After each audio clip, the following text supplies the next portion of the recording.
Hey, what's up, guys? Tim here from Ground to God, and I'm back in the Bible, and I'm in the book of Judges. So I'm in the book of Judges 13, and it's the birth of Samson.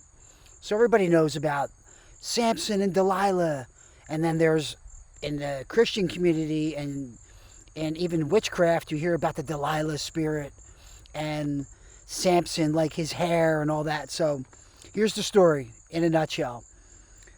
And this is great because I love the Old Testament where what happens is the Israelites are always like God saving them, and then he brings the anointing, and then they basically age out. Like the elders die, the new generation comes in, and then they commit the abominations again. So they forget about the miracles of God. And it opens up. The Israelites again did what was evil in the Lord's sight, so the Lord hands them over to the Philistines for 40 years. And this is kind of what happens, like I said. So he hands them over to the Philistines for 40 years. And then after that, like the Lord just wants to continue to, like, I need to find somebody. So he works through people. So there's a family, there's a man named Manoah in Zorah. And then his wife, she's barren. But an angel of the Lord comes upon her and says, you're going to have a child. So it says, the angel of the Lord appears to the woman and says to her, is it true that you're unable to conceive and you have no children? But you will conceive and give birth to a son. Now please be careful not to drink wine or beer or anything unclean, for indeed you will conceive and give birth to a son. You must never cut his hair, because the boy will be a Nazarite to God, and from birth he will begin to save Israel from the power of the Philistines. So this is, again, like God anoints this woman, Manoah's wife, and then what happens is she tells Manoah, like, this man visited me. She doesn't even know it's an angel of the Lord, and that it's, God sending this angel. She just says, it's this guy who prophesied and said, we're going to have this baby. And then Manoah's like, summon this guy again. I need to know this. I need to see it and hear it for myself. So she again summons the angel. The angel shows up and then tells Manoah the same thing. That the angel Lord, he answers Manoah, your wife needs to do everything I told her. She must not eat anything that comes from the grapevine or drink wine or beer. And she must not eat anything unclean. And she must do everything I've commanded her.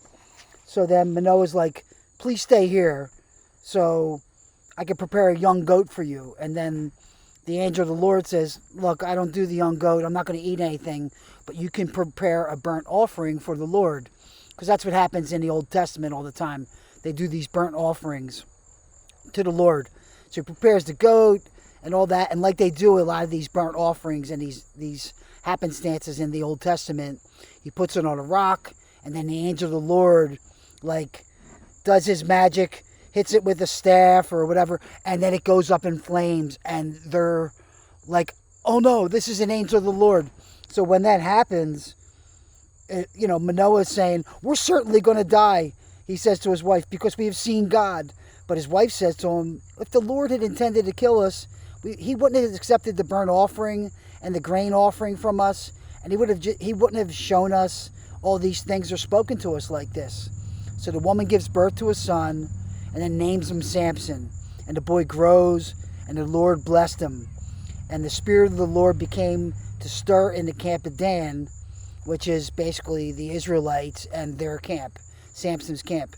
So then what happens is, Samson goes down to Timnah, and he sees a young Philistine woman. And he tells his mother and father, like, I want her.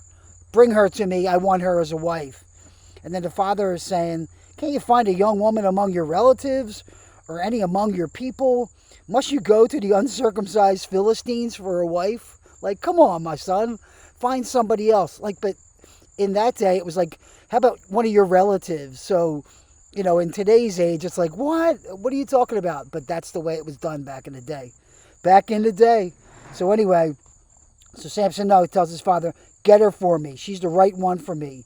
And Samson knows because the Lord was speaking to Samson in that day. So the Lord was telling him, like, go get that. And the reason being is the Lord wanted somebody to have this confrontation with. It's like now the father and mother didn't know. What they didn't know was this was from the Lord, who wanted the Philistines to provide an opportunity for confrontation. So that's what it is. It's like God wanted to work through Samson for this confrontation. So to make a long story short, he goes down, and then while he's going to see the wife, he kills a young lion, like tears a young lion with his bare hands, limb to limb, and then he leaves the carcass. And then he's continuing on his way, and then on his way back, he sees the young carcass, and then he sees there's bees in it, and there's all this honey. He reaches his hand in, he grabs the honey, and then he's eating it like big on his way back to his parents to let them know, like, I found my wife, my wife to be. He gives them some of the honey, but he doesn't tell them that he killed the young lion at all. He keeps that a secret. And then what happens is he's having his wedding day, and then the woman, the Philistine that he's marrying, she brings 30 of her people to the wedding. And then Samson tells them a riddle. So like nobody knows about this young lion that he tore apart, and he tells them a riddle. He says, if you can explain it to me during the 7 days of our feast and figure it out, I'll give you guys 30 linen garments and 30 changes of clothes. But if you can't explain it, you must give 30 linen garments and 30 changes of clothes to me. So the riddle is, he says, they're like, okay, tell us the riddle. Let's hear it. And he says, out of the eater came something to eat, and out of the strong came something sweet. So, you know, like now that we know, that's his story. That's the lion thing. But after 3 days, they were unable to explain the riddle. And so these 30 elders and everybody got so frustrated. On the 4th day, they said to Samson's wife, persuade your husband to explain the riddle to us, or we will burn you and your father's family to death. Did you invite us here to rob us? So here's her peeps threatening to burn them to death if this riddle's not explained to them. Like, how simple, right? So she says, look, and then he says to her, like, look, I haven't even explained this riddle to my parents. Nobody knows. And then what happens, this is what I love. She wept the whole 7 days of the feast, and on the 7th day, he explained it to her because she had nagged him so much. And then he explained it to her. So on the 7th day before the sun set, the men of the city said to him, what is sweeter than honey? What is stronger than a lion? And Samson says back to them, if you hadn't plowed with my young cow, you wouldn't know my riddle now.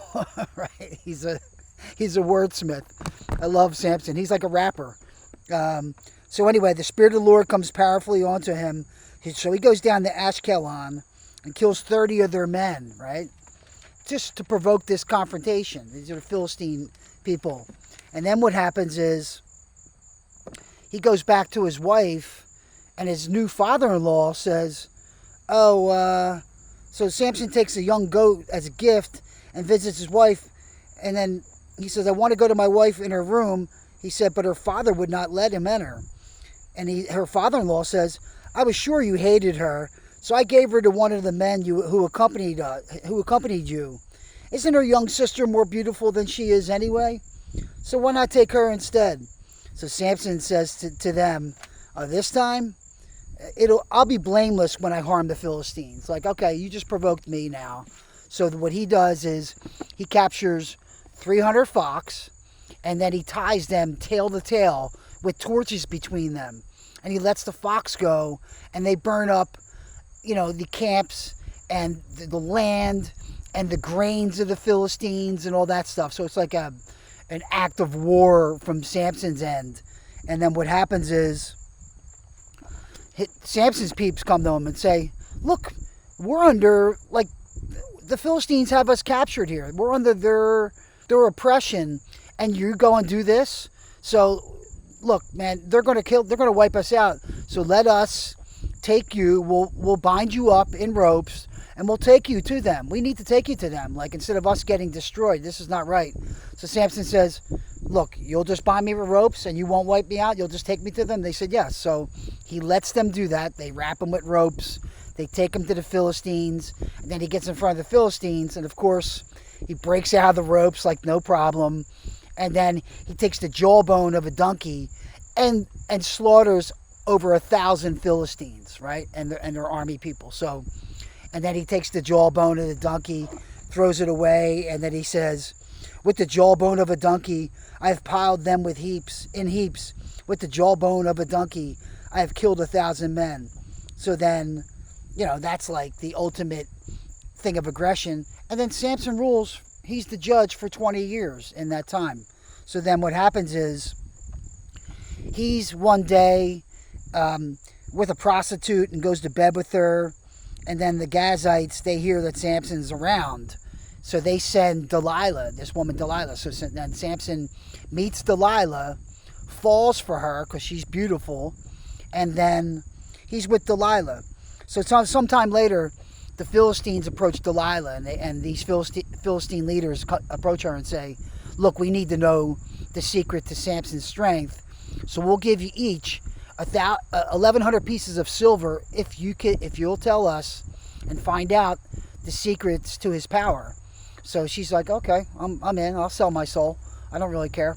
So this is where the Delilah spirit, this is where Delilah's evil in this manipulative, triangulating. But anyway, so what happens is Delilah goes to Samson's like, my love, if you loved me, you'd tell me the secret of your power. So then he tells her, okay, she's like, tell me where your great strength comes from.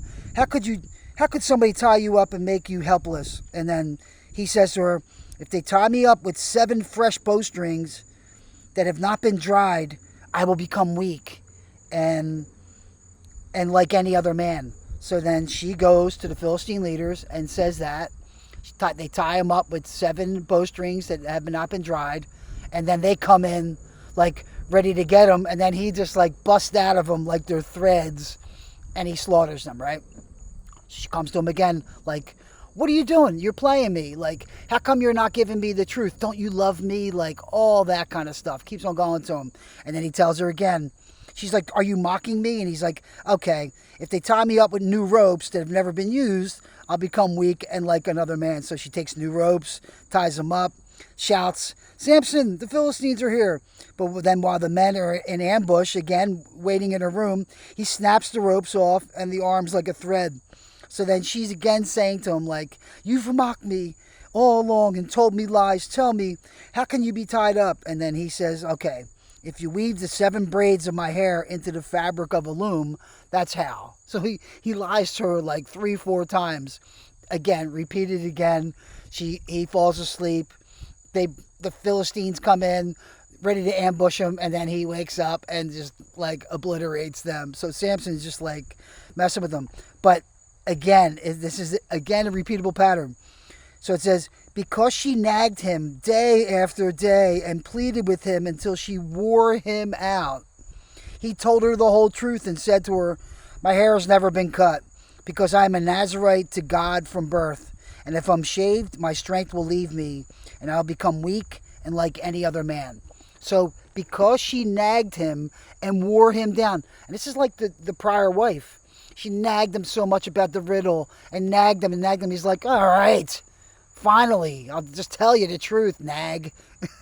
So it's so great. Like this warrior who's obliterating over 1,000 Philistines with the jawbone of a donkey, he gives in to somebody nagging, to Delilah's nagging, right? So it's Delilah, her nagging, nag, nag, nag, nag, nag, nag, right? It's hilarious. So anyway, they capture him this time. So now she had the secret. She does the same thing, calls the Philistines. They capture him, imprison him, and then everybody's pissed at Samson. Like, this is the guy that killed our people and all that stuff. So there's over 3,000 of them. Make a long story short, cut to, there's like 3,000 of them in one of their halls. And what they did was they had gouged out Samson's eyes. So he's blind. He's in prison. But they're like, get Samson, bring him here for entertainment. So they bring him into the hall with everybody there. So it's almost like one of these old Roman gladiator thing. Put him in the middle of this temple with big pillars. And there's over 3,000 people there. So then what happens is they bring him in for entertainment. And then he's there entertaining them, and then he says to God, like, God, give me one last strength of power. So he asked one of the soldiers, please let me lean against one of the pillars. So they let him lean against the pillars, and then he leans against the pillars and pushes over the pillars, and the whole auditorium collapses on the 3,000 people. So he winds up killing over 3,000 Philistines, and that's the way Samson goes out. He kills himself, and he kills those 3,000 Philistines. But I love the way that, like, again, he was done in by the nagging spirit of Delilah. So anyway, this is the Book of Judges. This has been Tim with Ground to God. Keep grounded in, keep educating yourself.